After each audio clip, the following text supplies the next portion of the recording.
For most of our marriage my husband, 39M, and I, 37F, had a very happy relationship. We had good jobs, decent money, 2 kids and loved each other. Then he got diagnosed with a rare form of CNCR and we went through years of painful treatments and recovery together. We moved to a small house to be close to the research center where he underwent treatment. His parents paid half of the down payment on the house, the other half was from our savings and investments.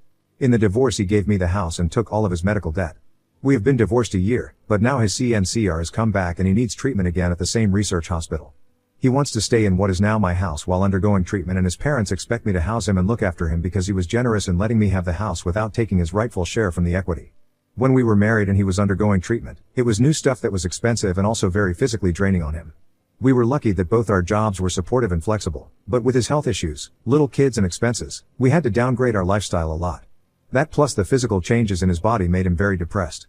Whenever he felt a bit better, he'd go stay in his hometown. It's a small town where most of his family and a lot of his childhood friends live. I was doing all the caretaking of him, while also dealing with insurance complications. I was also managing the kids, the entire household and my full-time job. We had help from friends and neighbors but it was very hard. I wasn't happy about him spending his healthy days away from us, but it was good for his mental health so I didn't feel like I could object. While he was staying there he had reconnected with his high school girlfriend. A couple years ago he admitted to me that he was sleeping with her and I filed for divorce. He had fully recovered from his CNCR by then. There are other aspects around the cheating that left me very heartbroken and feeling betrayed. His giving me the house and taking all the debt was an apology of a sort. His parents feel that I owe him for getting the house and should let him stay there for the 2 to 3 months his treatment is at the facility. I do want him to be well and I don't want my kids to lose a loving father. But I can't deal with having him around me, especially not if I end up being his nurse and caretaker again. I am still very bitter about how our marriage ended. A lot of people close to me are telling me that I should support him for the sake of my kids. Wibta if I say I can't do that? Edit, they announced their engagement the day the divorce was finalized. That still hurts so much. I am struggling with this so much. I don't think I hate him, a part of me still loves him as an old friend.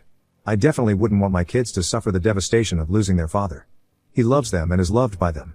When I look at it as an outside observer, I can understand what he was going through in falling in love with someone else. During the worst parts of his illness I was frequently cleaning up after him, his vomiting, his loss of bowel control. I pulled muscles and injured myself helping him move. He found that emasculating. So I can see how he'd find it appealing that someone still saw him as the old him when he was healthy and strong and I became the nurse figure. So I tell myself that and I don't hate him. But I went years without sex because he was sick. The loss of libido was an expected temporary side effect of his medication. I accepted that and made do with being celibate.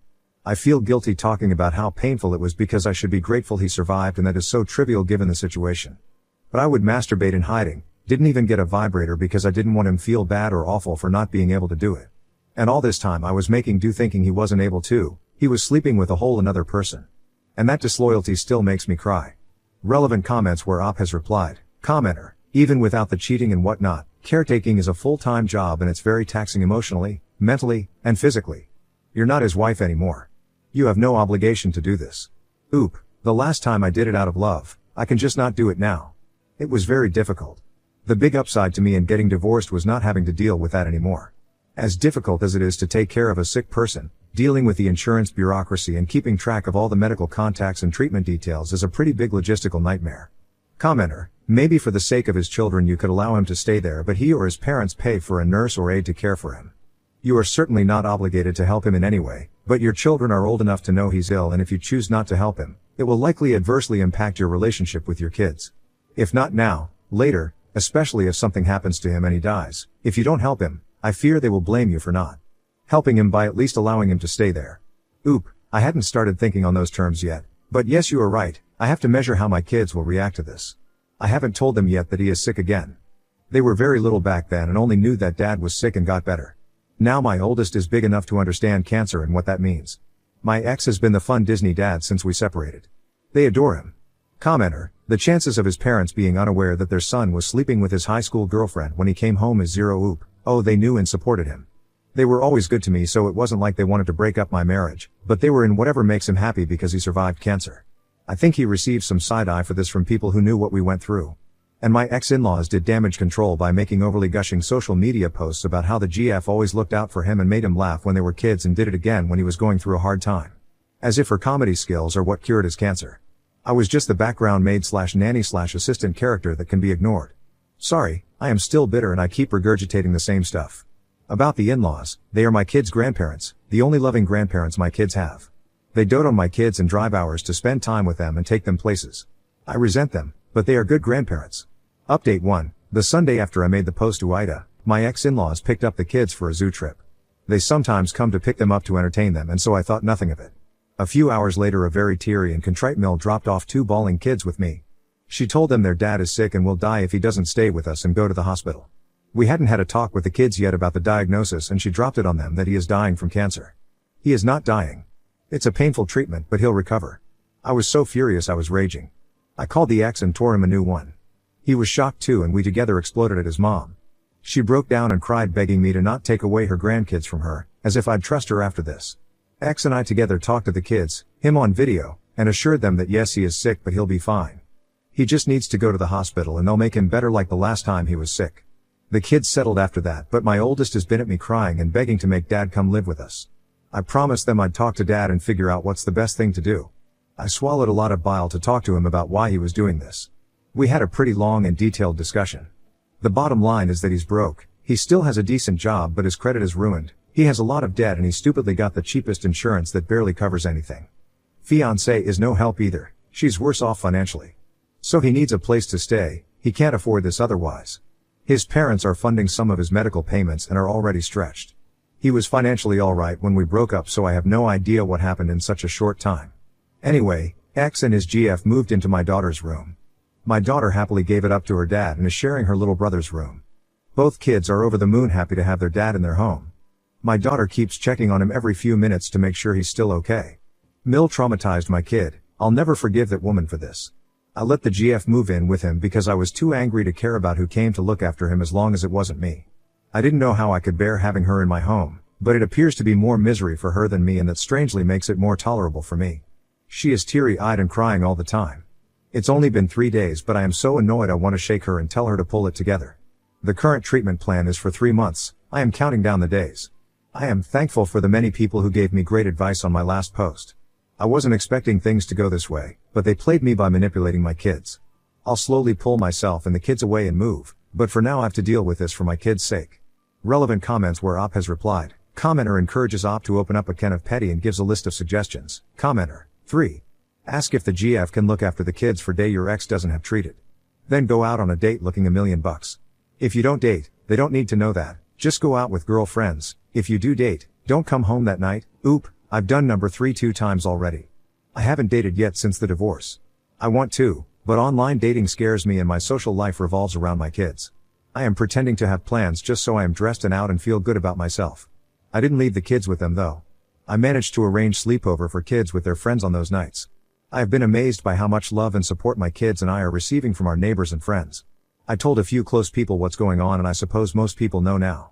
I have received a lot of offers for help. People can be kind. We got invited to a camping trip on Easter weekend and I am taking kids to that. X-Mill was making noises about having kids over and I've shut that down. Commenter. You are a saint. Oop. Not a saint, no. I am just trying to protect my kids and my sanity. I am keeping myself very busy and staying on task. I am working hard to avoid thinking things because that way is misery. This is very petty of me, but I have to admit that seeing they are not doing well has been somewhat mollifying for me, emotionally. Commenter. Might be worth looking into dating events that companies run. Might be a smoother way into the reintroduction to dating world, when you're ready, than dating sites. I haven't done online dating, but a friend of mine just married her husband who she met at a dating baking class. Have a look at what's in your area. Oop. I need to look into dating events. I didn't know this was a thing. I need a detailed guide on how to do these things now. Update 2. My ex and his fiancée moved out today. His treatments went very well this time around. He had to deal with general weakness and nausea, but no vomiting and voiding like the previous time. It's amazing how much medicine improves and changes. He'll need monthly shots for a while and I agreed to house him for a weekend next month, but after that he's on his own. The stay went well. We had no drama really. I kept myself busy and kids and I traveled a lot. They both managed the rest of the stuff all right and things worked out. My kids are happy and back to their normal stuff.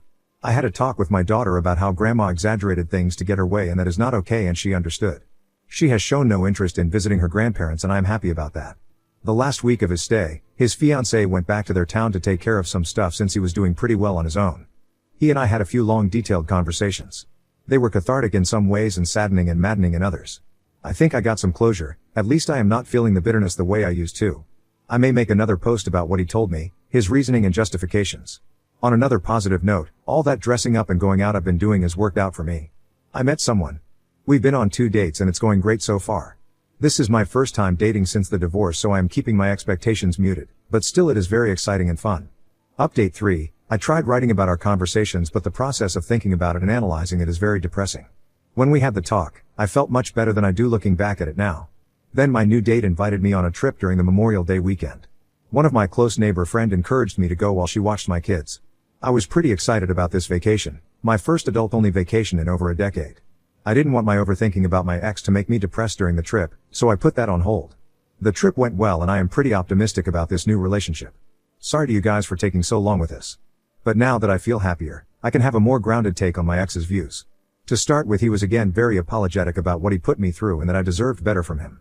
When he was going through his cancer treatment while we were married, I was extra careful with his feelings and being calm and patient with him. That had become so much of a habit that even when he told me about his affair, I still treated him with kid gloves.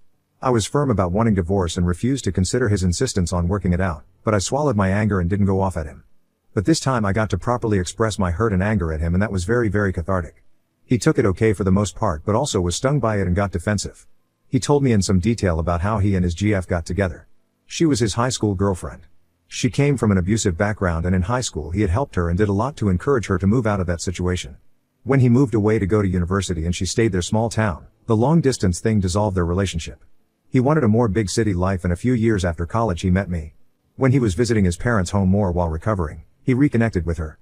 At that time she was struggling to leave an abusive relationship. It again was like their high school days where she was in trouble and he was the knight in shining armor. I suppose that can be very attractive to someone who's been facing weakness and their own mortality.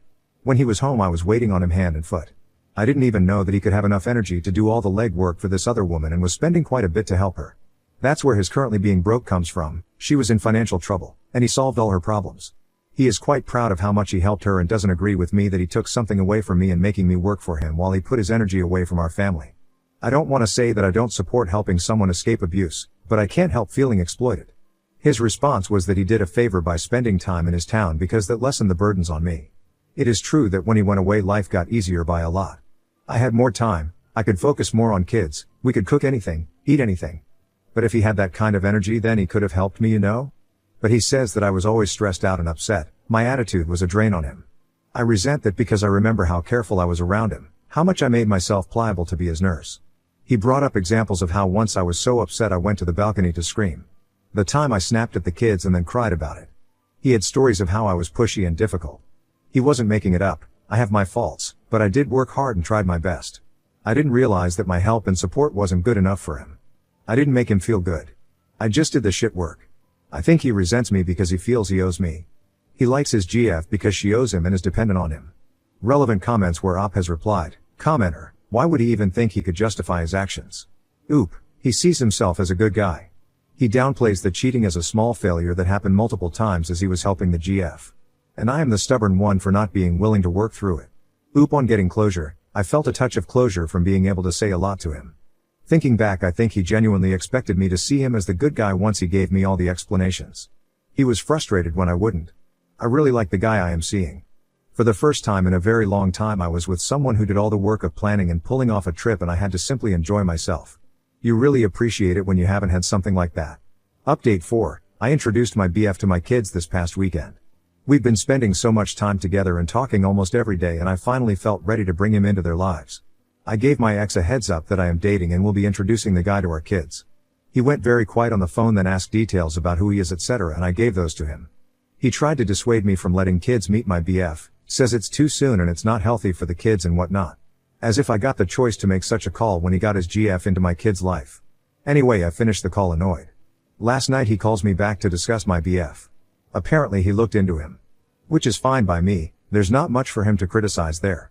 So he asks me if I am with my BF for money. To say I was furious is an understatement. My BF is in a lucrative career and he may be a couple tax brackets above me, I don't know for sure, haven't talked finances with him. But I do pretty well myself and I've supported myself and my kids and even my lousy ex, and this is what he asks me. I retorted that no, I am not with him for his money, I am with him because my ex-husband dumped me after exploiting me. He got upset at that and says that I have a barbed tongue and people think I am so nice but don't see how verbally abusive I can be. So that's nice.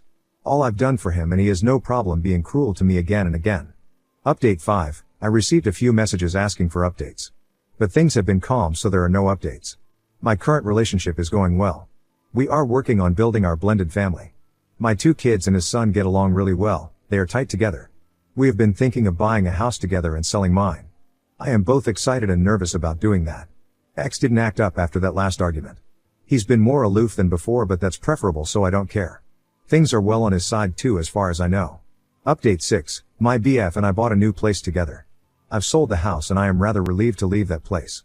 I liked having a home, but there were too many bad memories there and the emotional baggage of my ex-in-laws thinking they still have a claim on the place. I will miss my old neighborhood though, I had a lot of supportive friends there. My kids love the new place, it's bigger, with a bigger yard and nicer schools. As we were clearing out the house, I told my ex to pick up a few of his things still left behind. He had a few boxes of pictures and kids' artwork and some small things, and I left them in the garage for him to come pick them up. He came to get them and ended up full on crying over the memories. We didn't talk or interact in any way. I just gave him water and left him alone to calm down. But honestly, I felt such visceral rage at his crying. I thought I was over this and past is past and I am happy with my life now, but at that moment I felt so much anger and it upset me that I am still not fully past what he had done. His relationship with his fiancée has ended and I do feel a bit bad about that. They were supposed to be married in July and that didn't happen. Then I heard from some mutual friends that she has moved back with her abusive ex. They have kids together and there was a lot of pressure from her family to reconcile. And yes, her family is abusive too. My ex had helped her against them when they were first dating and they've always held that against him. So she stayed with ex while he was digging her out of her financial crisis. Now that she's in the clear, she goes back to the guy who put her in that hole. In a way my ex, and by extension me, helped some deadbeat out there make a lot of savings. In that part, I feel angry on ex's behalf. I mean, I hate him for my own reasons, but he did try to help his old friend and high school sweetheart and she screwed him over.